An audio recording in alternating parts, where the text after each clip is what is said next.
Pero no vamos a dejar de hacer y de contactarnos con Venezuela. Muy buenas noches, mi querido Noel Alejandro Leal. Buenas noches, profesor Jenny, y a todo el equipo. Gracias, profesor. Gracias por esa identificación con Venezuela, por ese amor por mi tierra. Gracias. Tú sabes que hay un dicho que se dice, mi querido Noel Alejandro Leal, cada vez que tú hablas, mi querido amigo, tiene más razón. ¿Y cómo hago yo para no dártela? ¿O quieres que Gracias. me haga el periodista? No, no sirvo. Tú ganas a la delantera. Y por consiguiente, Uno por no. eso yo te diría, el que te da las gracias soy yo. Aunque se mire de algunos lados y te diga, no, pero ¿para qué vas a darle una hora a Venezuela? No, no es porque te la den y la echen cara. Porque me estoy echando, yo mismo estoy defendiendo Miami, los Estados Unidos, mi país. Porque parece que vamos en una dirección parecida en cuanto al que la gente no cuida sus casas, no cuida nada, no cuida hacer el tráfico. ¿No? Es lo mismo. Porque de aquí no Ese vamos a desamor, mejorar, de aquí vamos a empeorar. Y si te sí, defiendo a parece. ti, Ujú. defiendo lo mío. Claro, nosotros tenemos que estimular tenemos que dejar atrás esta irresponsabilidad, esta irresponsabilidad inyectada y este desamor a lo que nos pertenece. Eso es un punto fundamental. Si nosotros no aprendemos a amar lo que tenemos, si usted no ama a su familia, a su tierra, a esa esencia, su entorno, si usted no se ama a sí mismo y a esas cosas que tiene a su alrededor para poder tener una vida correcta y de desarrollo y de futuro, y que esa vida pueda ser disfrutada y que esa vida vaya siendo ejemplo de lo correcto para que el mañana sea el, el que uno le quiere dejar a sus hijos. Si esas cosas no están funcionando, el problema es ese individuo, y ese individuo tiene que refundarse él mismo. Pues hay que hacer muchas cosas para hacerlo, volver a ver lo correcto y volverlo a convertir en una persona responsable de sus acciones, para que pueda ser responsable de su entorno y así cada uno compense las fallas del otro. Pero en eso estamos, profesor, y frente a ese desastre de irresponsabilidad, de ese desastre de no amarse, de no amar a lo que le corresponde, llegamos a estos panoramas como el que estamos viviendo hoy en Venezuela. Venezuela mañana vive un proceso donde, mañana no, en horas, pues, vive un proceso donde la ausencia de lógica, al cual llegamos por mucho de esa irresponsabilidad, por mucho de ese salvaje desconocimiento de lo que se quiere, por no tener afecto y amor hacia la tierra, hacia esta tierra tan hermosa que es Venezuela. Nosotros en horas estamos a punto, nuevamente, un grandísimo sector del país está a punto de vestir de democracia la tragedia comunista que estamos viviendo. Muchos refugiándose en la mentira del voto, otros por el clientelismo político y otros porque simplemente no quieren pensar, porque hay un inmenso sector del país que se niega absolutamente a pensar y lo único que quiere es seguir lo que le dictan los voceros del status quo nacional, del establishment nacional, que no es otra cosa. Vente, vamos a volver a vestir de democracia al comunismo y algún día ellos se cansarán y nos dejarán el poder. Son asuntos totalmente absurdos y vacíos. Menos de 2 años, en diciembre del 2015, un país se volcó electoralmente tras esta misma estructura de oposición. Muchos de los candidatos hoy a gobernaciones fueron candidatos a diputados y ofrecieron villas y castillas desde el fin del gobierno, generación de nuevas estructuras de poderes, cambios en el poder electoral, cambios importantes en el Tribunal Supremo de Justicia, y nada de eso se hizo, ni lo hicieron, ni vinieron de verdad con la idea de hacerlo. Simplemente en aquel momento era, vamos a darle aire al gobierno. El aire lo ha recibido durante todo este tiempo y ahora vamos, por favor, denos más aire a nosotros.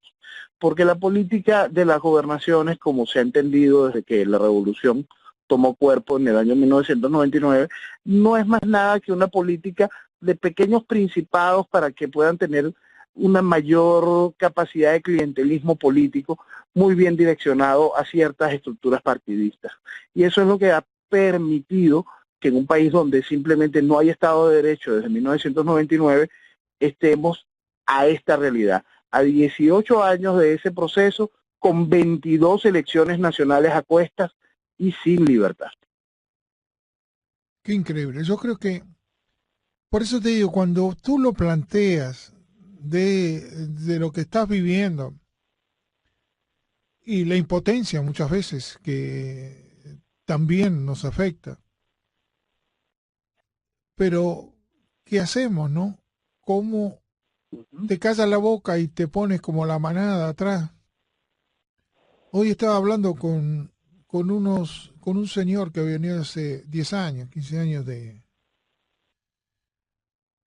Cuba, y me decía, ¿Sí? Rodolfo, yo no conocí otra cosa que el régimen cubano. Yo no sabía que era otra manera de vivir. Yo me imagino, le digo, ¿y cómo tendrás que hacer ahora para adaptarte a otro mundo diferente, no? Se impulsa un conformismo y una mediocridad.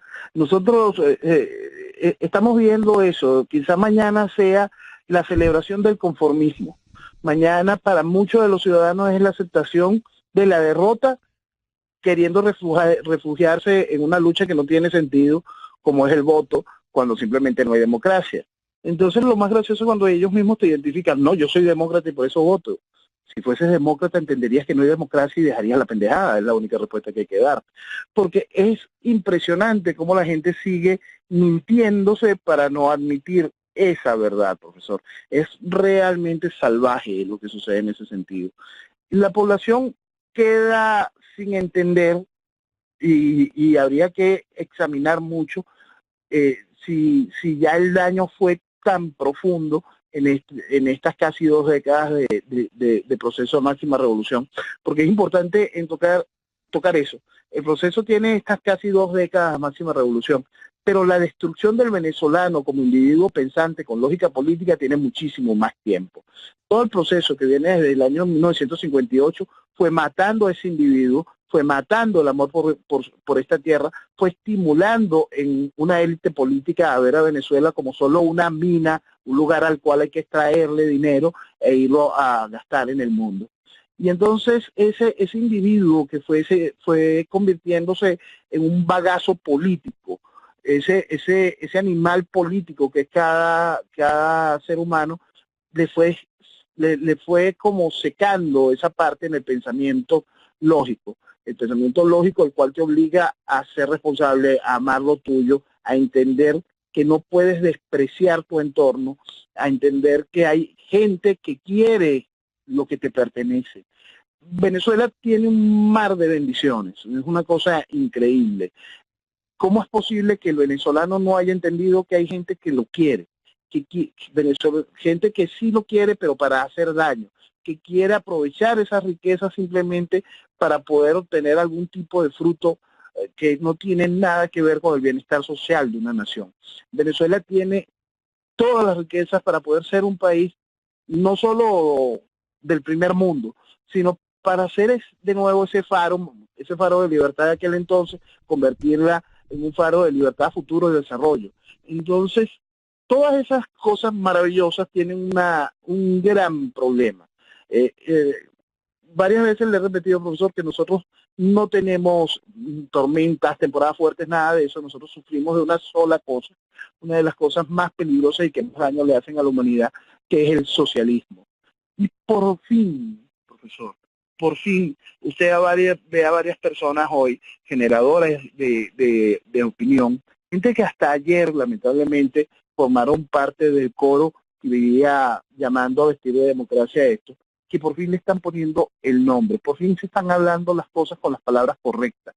Hoy leía a un articulista colocar el título, el socialismo mató tal cosa. Y por fin están hablando con las cosas con su nombre. Socialismo. El socialismo mató a Venezuela. Pero todavía está y hay posibilidades de darle vida, de hacerla volver y volver con fuerza. Está en nosotros, está en que Venezuela entienda y deje de mentirse y que este domingo, cuando suceda lo que vendrá, exista el porcentaje de participación lamentablemente alto que será suficiente para que el gobierno diga aquí existe democracia y que será suficiente para que exista una estructura clientelar que va a legitimar al gobierno nuevamente. Cuando suceda eso en las próximas horas, el resto del país, que va a quedar muy atomizado, muy golpeado, sin entender muy bien lo que sucedió, empiece realmente de nuevo a reencontrarse con lo que vendrá mañana. Lo que vendrá mañana de nuevo es una reacción de calle. ¿Por qué? Porque el hambre de futuro y libertad sigue estando en los jóvenes que van a de nuevo a plenar las calles. El hambre de futuro y desarrollo, libertad, es entendida de que no es a través de estos mecanismos electorales. Mientras la sociedad quiera vestirse, va a haber grandísimos sectores que van a atender este llamado mañana. Pero pasado mañana, el llamado de futuro sigue allí. Ese mismo llamado que llenó las calles hace nada sigue allí. Y ese llamado de libertad, futuro y desarrollo caló, entró, y mañana iremos de nuevo a recuperar el país luego de esta farsa. Tú sabes que cuando uno quiere conversar, como nosotros, tomando un café y queriendo que todos los venezolanos en cualquier parte del mundo donde estén, están unidos a través de las redes sociales con nosotros, es la única manera en que estemos unidos, porque si no estamos todos cada vez dispersados cada vez más. Nos tenemos que mantener y tiene un medio para mantenerse, para, como te decía el otro día, mientras que tú enjuntes, pasa como cuando tú vas a la iglesia. Hay iglesias que cuando tú entras hay una atmósfera, por decirlo aquellos que no comprenden las cosas, que la atmósfera lo hacen los que están ahí adentro. Sí.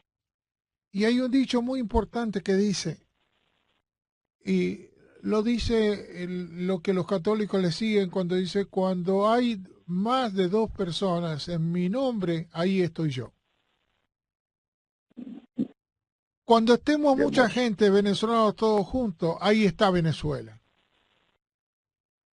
Porque hay una energía que va a lograr mucho más que muchas palabras.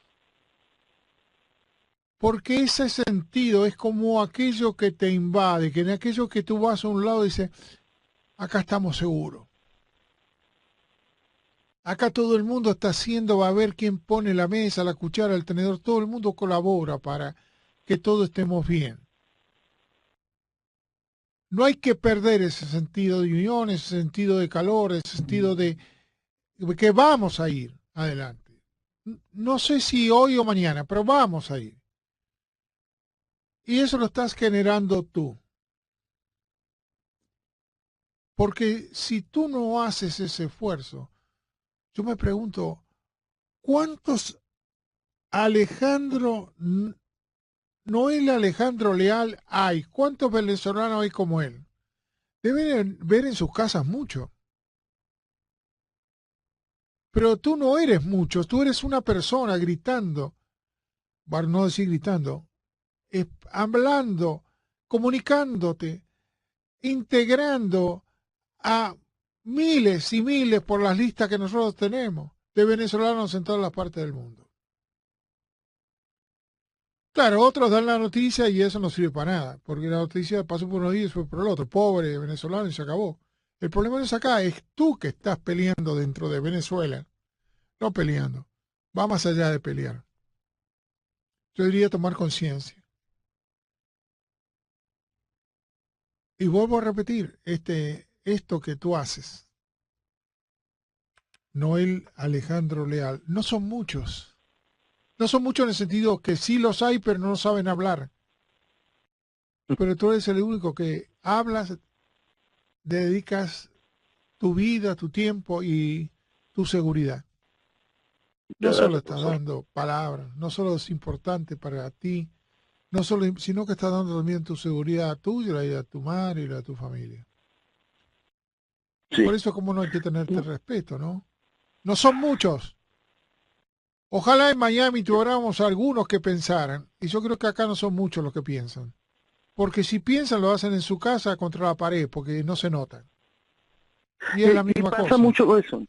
Y pasa mucho de eso, profesor. En ese proceso de esa atomización de la sociedad que le estoy hablando, nosotros llegamos a un proceso, un comportamiento que está surgiendo cada vez más fuerza y toma picos altos cada vez que se aproximan los procesos electorales, esta fantasía de procesos electorales, que es que mucho venezolano que despertó, que entiende la realidad de la situación, cuando intenta expresarla, se ve apabullada por las veletas, por los que no han entendido, los que siguen ciegos bajo la fantasía electoral.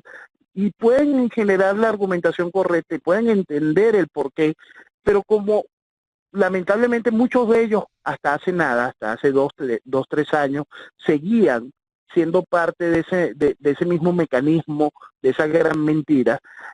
Hoy cuando despiertan en esa realidad y quieren intentar expresarla, se ven apabullados por sus amigos, por sus compañeros, por sus familiares. Y entonces el despertar se hace más pausado. Es como un proceso de un pasito para adelante y dos para atrás. Es un proceso donde muchos de los que despertaron, que sienten ya el valor de dar un paso al frente y defender sus ideas, sus conceptos, se encuentran con que sus conceptos son boicoteados hasta por su propia familia. Y el asunto tiene que ser muy claro en ese sentido. Yo siempre, me puede sonarle incómodo a muchísima gente, pero siempre lo he expresado como una constante y lo voy a seguir repitiendo. Yo le digo a la gente que despertó que entienda uno de los principales focos para que pueda seguir despierto y guiarse y poder mantenerse claro. No discuta con pendejos. Siéntase, explíquese primero internamente qué es lo que ha sucedido. Aprenda a mirar a los lados y darse cuenta de que no es posible tal nivel de control social del país sin la colaboración expresa de sectores de la oposición.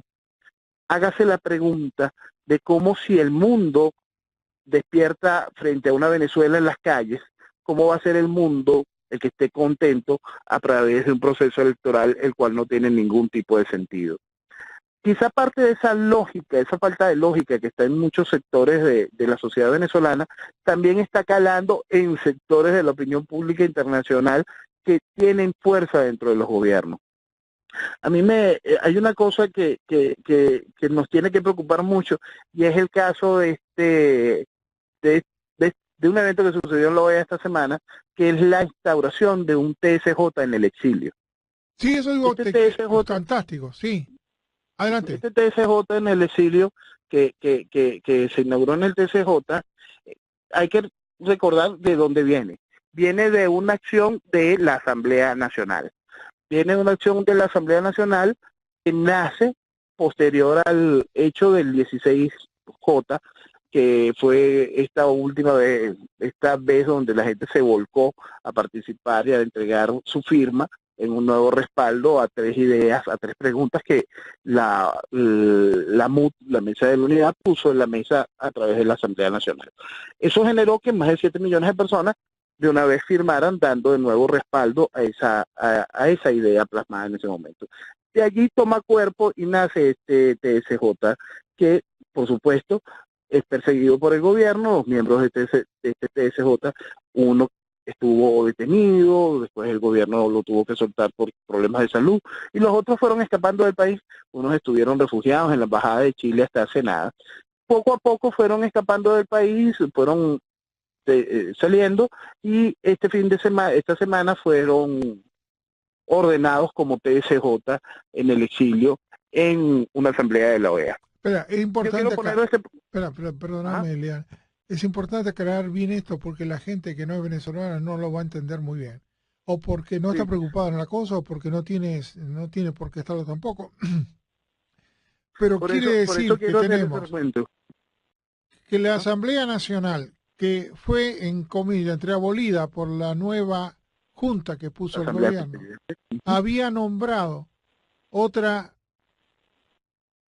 ¿Qué podríamos decir? ¿Qué nombró esa mientras que estaba, o que por lo menos daba el viso, o porque tiene el poder todavía, pero legal?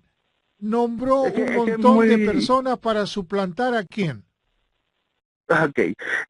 Suplanta supuestamente al TSJ, es decir, a nuestro Tribunal Supremo de Justicia, a la representación más alta del poder judicial del país. A los jueces del país, Vamos a como un si fuera punto. la Suprema Corte. O sea, a la cabeza de la Suprema Corte. Correcto. Vamos a un punto, profesor. Desde 1999, para poder orientar a la gente, en 1999 Chávez llevó al país a un proceso constituyente. Ese proceso constituyente nace de manera ilegal porque la Constitución del 61 no lo permitía, y ese proceso constituyente termina de acabar con el Estado de Derecho de Venezuela. De ahí para acá nosotros lo que vivimos es un teatro.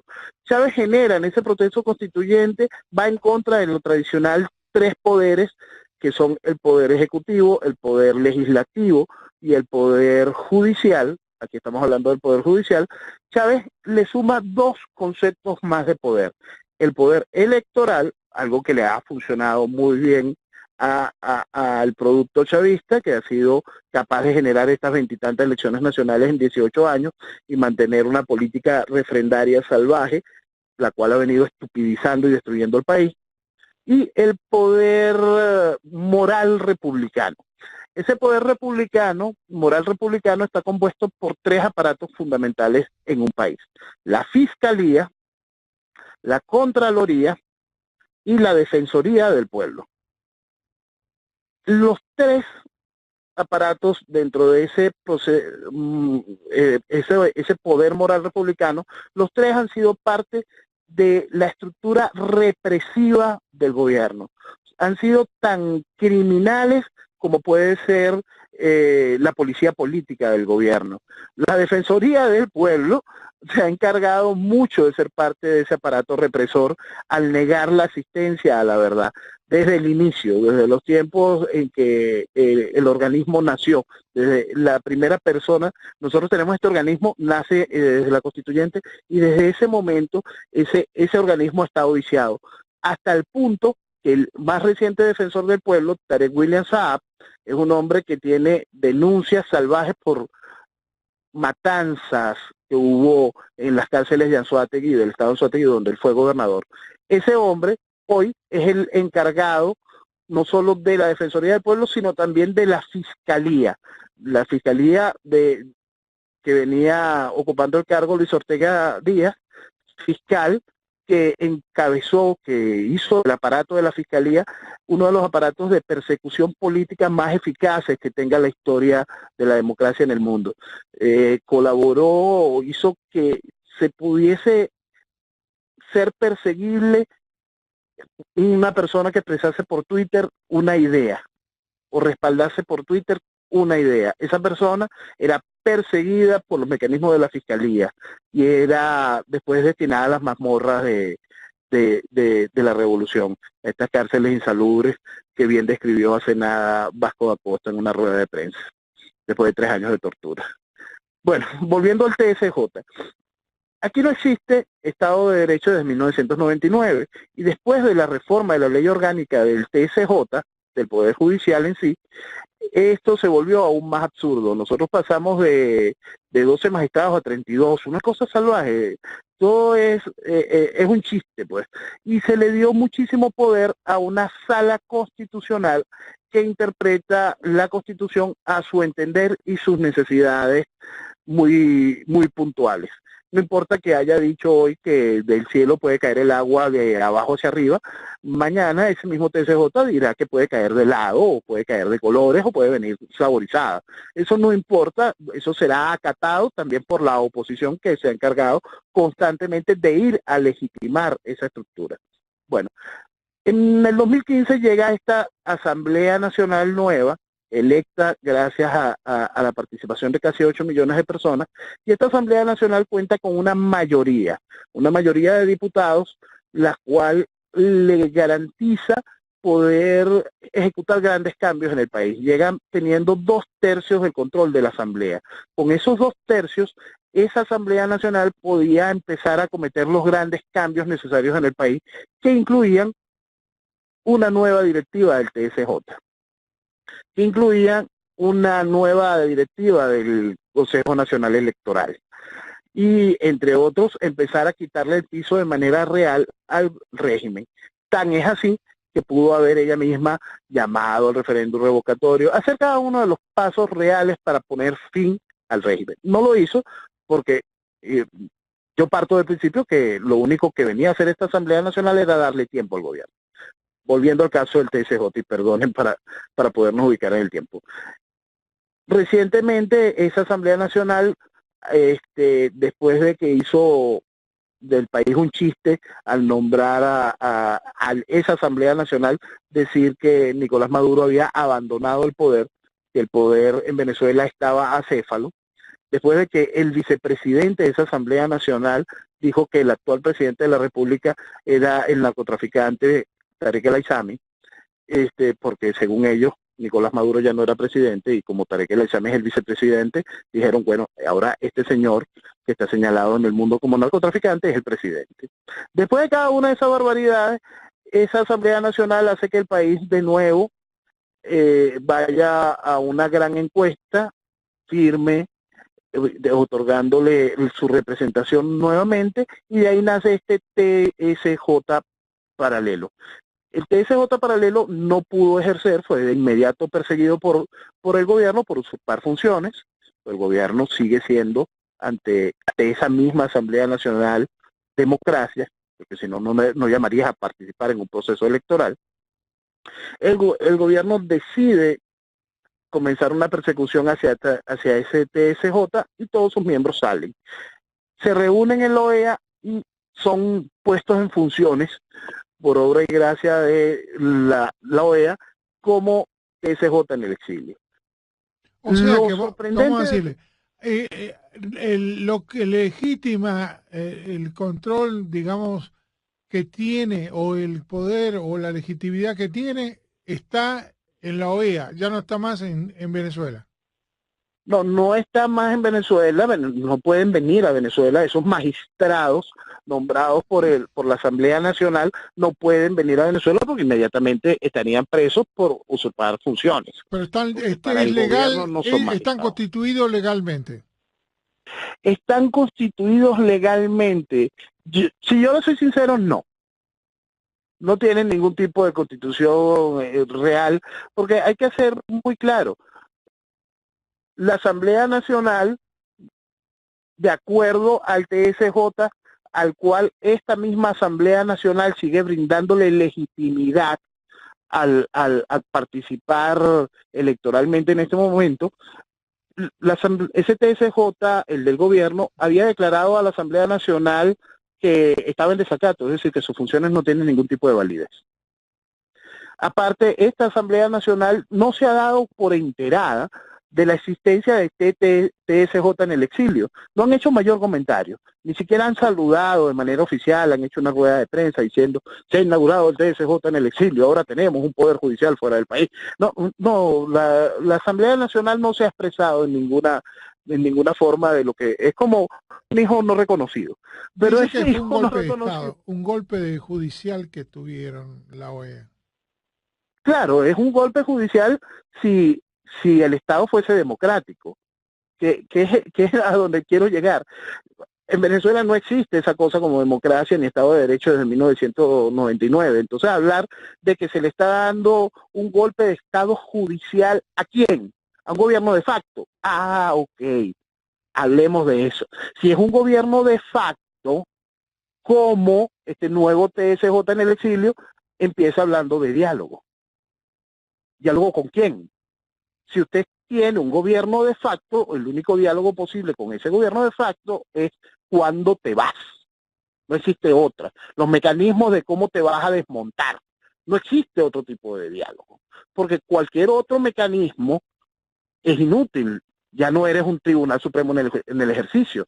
Cuando alguno de estos jueces o alguno de estos mecanismos internacionales que están avalando la puesta en práctica de este tribunal llaman a votar, es una cosa que es un absurdo, es un asunto psicótico, pues va enfermando más a la sociedad venezolana, que no tiene norte, que no tiene como ni siquiera raíces en el piso. La gente está intentando aguantarse sobre algo que no existe, porque lo único que existe en el país es la irracionalidad debido a la irresponsabilidad.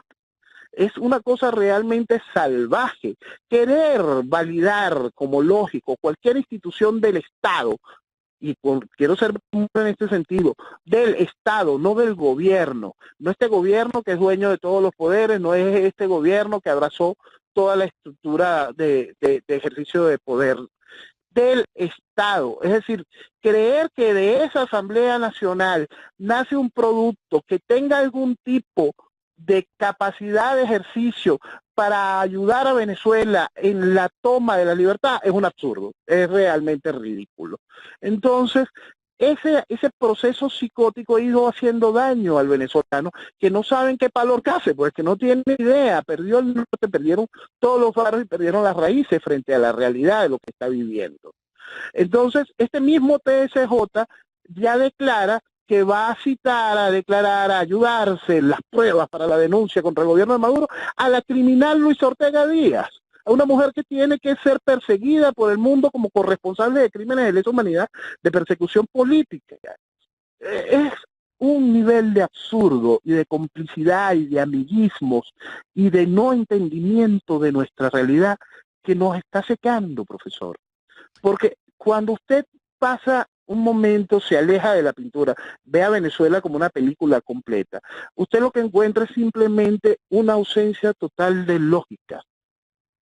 Pero entonces se pone a darse cuenta de que ese desconcierto, esa cantidad de barbaridades, ese país psicótico, cuenta con ciertos hilos que hacen que funja una especie de compás que va haciendo que el país vaya funcionando en esa decadencia. ¿Por qué ese país que va funcionando en esa decadencia no se para y se revela? ¿Cómo logra hacer el régimen, cómo logra hacer la estructura socialista que hace gobierno, que también hace oposición, que esto siga funcionando? Y es ahí la clave. Cuando se identifica como un todo al gobierno y a oposición, se empieza a entender cómo es posible que Venezuela esté en este estado. ¿Cómo es posible este nivel psicótico, inservible, desastroso de un colectivo que no tiene cómo apuntar derecho? Sencillamente porque hay todo un aparato que comulga ideológicamente con el gobierno que se dice oposición. Eso ha fomentado toda esta psicosis, todo este estado de no entendimiento de la realidad que le resulta a cualquiera desde afuera absolutamente incomprensible. Fíjate que yo diría intentar de alguna manera eh, poder decir cómo se arregla todo esto, ¿no? O sea, la gente que no entiende mucho de política o que no es un político, dirá, bueno, esto se arregla, ¿qué te voy a decir? Yendo a elecciones. Esto se arregla moviendo este a ministerio en el otro ministerio. Esto se arregla que reciban 100 millones de dólares, un crédito. Pero yo me pregunto Sí. esto, ¿cómo se arregla cuando las cosas, viéndolo desde el ángulo que yo lo estoy viendo, para ponerlo más claro, para no entrar confundiendo a nadie, tenemos una Venezuela con el ansia de la población educada o que quiere o que piensa crear un país democrático. Tenemos empresarios que no tienen patria y a su vez que no tienen, ni son de derecha ni son de izquierda. Es saber qué dinero saco mejor de cómo están las circunstancias en cada instante. Tenemos Exacto. narcotraficantes de Brasil, Colombia, Nicaragua, México, Estados Unidos, Cuba, Puerto Rico. Todos ellos tienen representantes narcotraficantes que juegan y tienen una gran empresa multinacional. Que les conviene que Venezuela esté ahí porque lavan el dinero, los bancos están muy contentos, los bancos norteamericanos y todos los bancos porque ahí van a lavar dinero. Eso es. ¿Qué tiene que ver esa narcopolítica de todos los países en el área con el hombre que piensa tener democracia? Fíjate bien a dónde voy. Y Es resulta que que ahora, como no, ujú, eso no tenía salida, porque los propios políticos de México o de Colombia fueron ayudados para subir al poder por el narcotráfico, y no lo digo yo, lo dice la DEA, el ex director de la DEA dice que México, el presidente de México subió sí, para apoyados en las políticas por narcotráfico, y ujú, que sabemos que el narcotráfico puede ayudarte como empresa o puede ayudarte directamente como narcotráfico, ¿no? Así que voy a decir, no, pero era una empresa, no era una empresa, era la empresa del narcotraficante para poder ujú. moverse. Entonces yo te hago esta pregunta, qué difícil es decir quién va a meterse a poder poner algo en orden. Aparece la OEA que También, estaba siempre borrada. La OEA siempre era de los narcotraficantes y de los países comunistas eran los que tenían mayoría apoyado por Venezuela. ujú, Ahora por ellos eso, profesor, mismos ponen una oposición que no es oposición, porque yo te diría, dice sí, poner un instrumento de Venezuela que es oposición, no porque supuestamente esos jueces no son la oposición, sino son la justicia. No tiene nada que ver con la oposición. Los jueces tienen que reglamentar que el país ujú, esté en una situación que respete la constitución elegida, esta o cualquier otra. Pero no es oposición.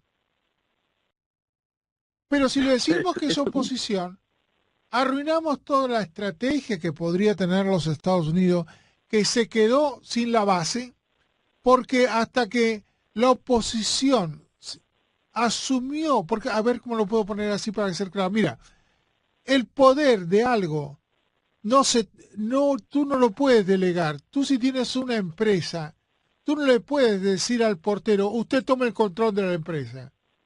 No, usted le va a dar el título, pero él no va a saber tomar el control de la empresa. El poder, eso lo han hecho mucho aquí. claro, el poder se toma, no se delega. Eso. Al poder, cuando eh, cualquier venezolano empieza a asumir que es un líder de lo que es la armonía al pueblo, ahí empezarán a aparecer los líderes. Si no, no aparecen. Tú no le preguntaste al almacenero de la esquina si podía estar hablando acá en los Estados Unidos. Tú le preguntaste. No, no, Tú asumiste, ¿no es evidente. cierto? Y tú asumiste que sos una luz, una ventana, lo que sea. Entonces, tú lo haces porque lo asumiste. Tú no le preguntaste a nadie. No, Es tu conciencia la que te determina esto. Y lamentablemente en Venezuela faltan muchas de estas personas como tú. no, y lo hay, profesor, es impresionante. Quizás lo que mucho nos falta es a veces tener en nuestro entorno directo, porque quizás esa es una gran bendición que tengo yo, en nuestro entorno directo, saber que uno va a enfrentar siempre un buen trecho muy solo, ¿no? Pero sí entender que si uno tiene en ese entorno directo los pilares fundamentales para poderse sostener, poder aguantar todo, todo lo que ha sido cada uno de estos años, más allá de la salvaje criminalización que hace el gobierno de la idea, de la palabra que uno porte, el, la ceguera de todo un país, la incoherencia de todo un país. Porque esa oportunidad que usted bien señala de cómo los Estados Unidos hoy pierde la base por el hecho de que ya el régimen de los Estados Unidos había entendido de manera clara en Venezuela no existe la democracia. Punto aparte. Vamos ahora a hacer todo lo posible para que se restablezcan los mecanismos de la democracia. Pero el país va a elecciones. Entonces ese discurso se ve absolutamente golpeado. Frente a la realidad de ese discurso, entonces te encuentras, bueno, vamos a decirle a la gente que vote. Se vuelve igual de irracional que el comportamiento de lo que está sucediendo aquí. Frente a eso, sucede lo que sucede que muchísimos venezolanos entran en un proceso de hastío. Muchos venezolanos de los que se han ido, profesor, muchos de los venezolanos que mañana no van a votar, no lo hacen ni siquiera por una conciencia política clara, lo hacen porque se obstinaron, se cansaron, llegaron a un nivel de no poder comprender lo que está, perdón, de haber comprendido lo que está sucediendo, pero ya no quieren pelear. Ya dijeron, aquellos no quieren entender, aquellos son otra cosa. Y es como si la sociedad venezolana se estuviese dividiendo en 200.000 capas. Capas que no tienen nada que ver con clases sociales, sino capas que tienen que ver con entendimiento y comprensión del problema del país. Para comprender el problema del país, lo primero que tiene que hacer cada ciudadano venezolano o que se haya identificado como usted con Venezuela es amarla, primer punto. Segundo punto es darse cuenta que este nivel de control social es imposible sin los mecanismos de oposición, de los que se visten de oposición. Tercero, y muy, muy importante, entender cuánto vale Venezuela para que al mirar los otros dos puntos puedas tener un mapa completo de hacia dónde ir. Eso nos está faltando en el resto de los venezolanos que despertaron.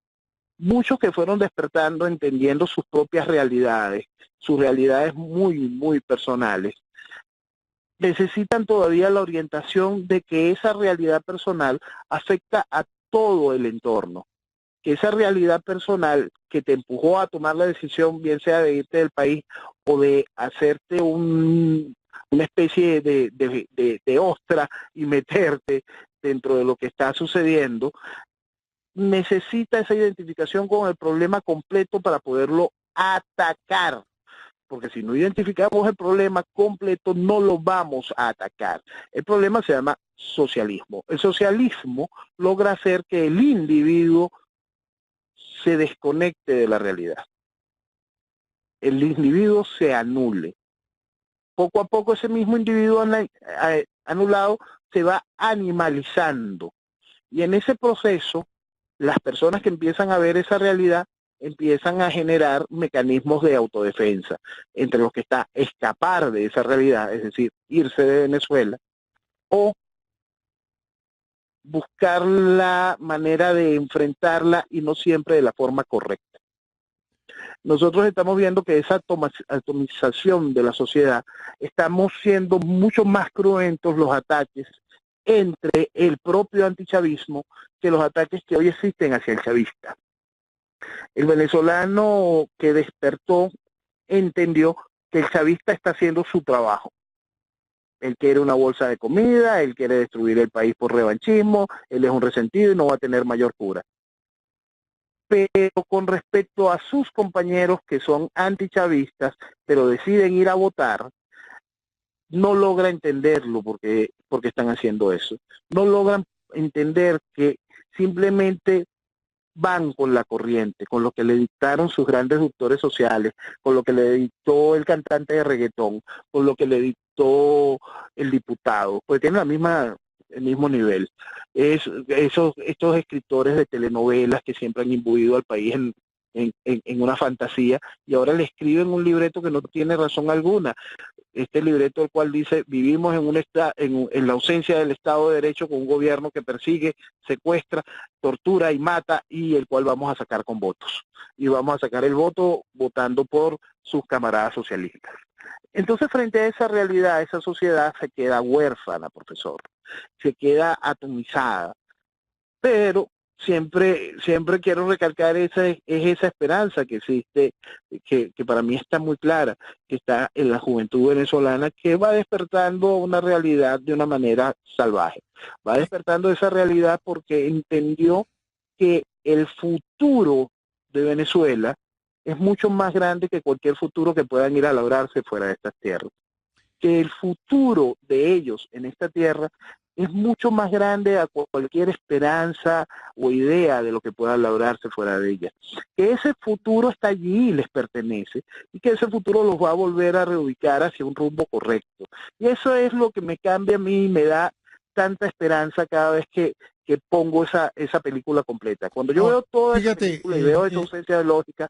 Noel, fíjate que en estos momentos hay adicionalmente todos los intereses que tú quieras, hay una forma que habría que apoyar fuera de la OEA, porque es la única herramienta que tienen los países que están ahora apoyando a Venezuela desde afuera por el gusto económico, porque convenga, porque es una forma estratégica, no por los venezolanos, que parece que no se están encontrando, sino estas son fuerzas fuera del pueblo norteamericano, del pueblo venezolano. Y esas fuerzas se necesitan por este momento. Se necesita que la OEA tenga, o ustedes tengan algo aislado, pero que sea legal. Se necesita que Estados Unidos tenga en qué apoyarse para combatir, dado que invasión no quieren. Se necesita que los países latinos lo apoyen y no son venezolanos. Se necesita toda esa otra cosa que no son Venezuela y que no lo piensa el hombre venezolano porque no está capacitado para eso, pero son estructuras que la forman otros intereses diferentes, intereses económicos y intereses estratégicos que no se puede controlar desde adentro de Venezuela. Eso se forma con mucho tiempo y con muchos intereses económicos. Y yo creo que por ahí, con el apoyo de todo esto que se está formando económico y geopolítico, el pueblo tiene que estar o preparado o ir preparando los que van quedando, la juventud, quienes sean, para asumir el control después que estos delincuentes se han metido presos. Pero lo más triste, ¿sabes lo que me da bronca? Es que estas estructuras geopolíticas y económicas fuera de Venezuela van a negociar con Maduro, porque Maduro, si no, no va a poder estar en muchas partes del mundo, y Maduro va a decir, me llevo todo el dinero y me voy de Venezuela y ustedes se quedan con Venezuela después que la esquilmó. Él solo no, te hablo todo lo demás que están con él, y los narcotraficantes más todavía. Venezuela está quebrada, profesor. Venezuela está quebrada y endeudada. Pero Venezuela tiene con qué salir adelante, pagar su deuda y reconstruirse, sí. Venezuela tiene que ver es cómo demonios hace que lo que está afuera, que ese capital inmenso que está afuera, no se devuelva a hacernos daño en manos de los que tienen que ser desplazados. Esa es quizá mi principal preocupación.